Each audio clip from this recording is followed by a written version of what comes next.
No strikes at Wheatstone and Gorgon. For the moment. Anyone in the business lobby who likes to think organised labour has lost its potency should have a chat to the execs at Chevron, who have just been bent over and intimately serviced by the Australian union movement. Why wouldn't you look at me during? Chevron had been hoping it wouldn't need to get back in the ring with the Offshore Alliance. That's the WWE-style tag team comprising the Maritime Union of Australia and the Australian Workers' Union. The company had struck a tentative agreement with the alliance last month, but it turned out that was just a big cock tease by the unions because industrial action was firmly back on the agenda this week. High stakes game. And then some. The Wheatstone and Gorgon gas plants produce 6% of the world's LNG, most of it going to Asia's powerhouse economies.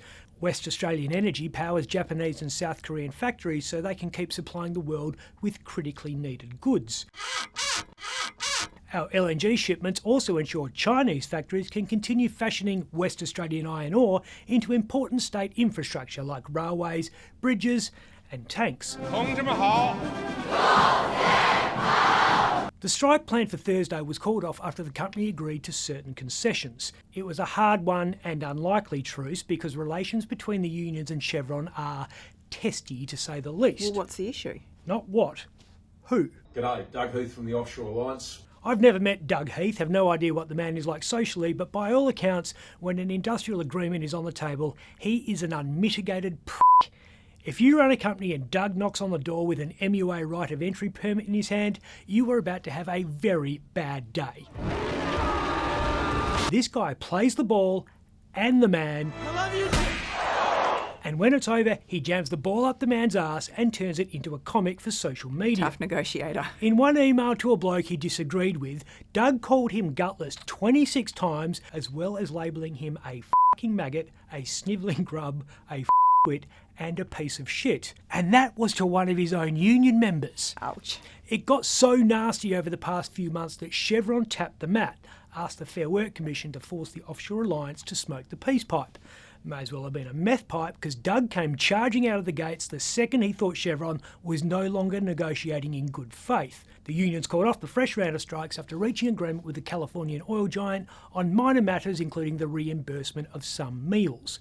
If you think it sounds like 6% of the world's LNG was about to be held up because a few guys didn't want to pay for their subway, you'd be right. Eat fresh? Eat fresh? Eat fresh. That's my man. That's how Doug Heath rolls. He gives absolutely no quarter to his enemies, and that's why he is a very effective negotiator slash prick. Give them nothing, but take from them everything. It's not even technically the MUA's agreement. Chevron's industrial contract is with the AWU. The MUA is just the muscle. Obviously not Doug's first rodeo. He's been a pain in Big Oil's ass for years. He's the bloke who ensured Shell's floating LNG ship, the Prelude, looked more like the Mary Celeste for much of last year. That stoppage caused $1.5 billion in lost production. And he's gearing up to take on Shell again because of Prelude's malfunctioning toilets. You know what? Dairy workers should make him a rep. 48-hour strike by dairy workers in Victoria starts today, that's Wednesday. Some very well-known supermarket brands will be affected. 1,400 workers are walking off the job, so best you check the use-by dates on Western Star Butter, Cracker Barrel Cheese, Peter's Ice Cream and the Perfect Italiano range. Milk was a bad choice. Won't have money for ice cream soon if the RBA is right about inflation. Newbie Reserve Bank Governor Michele Bullock has used a fireside chat, whatever that is, in Sydney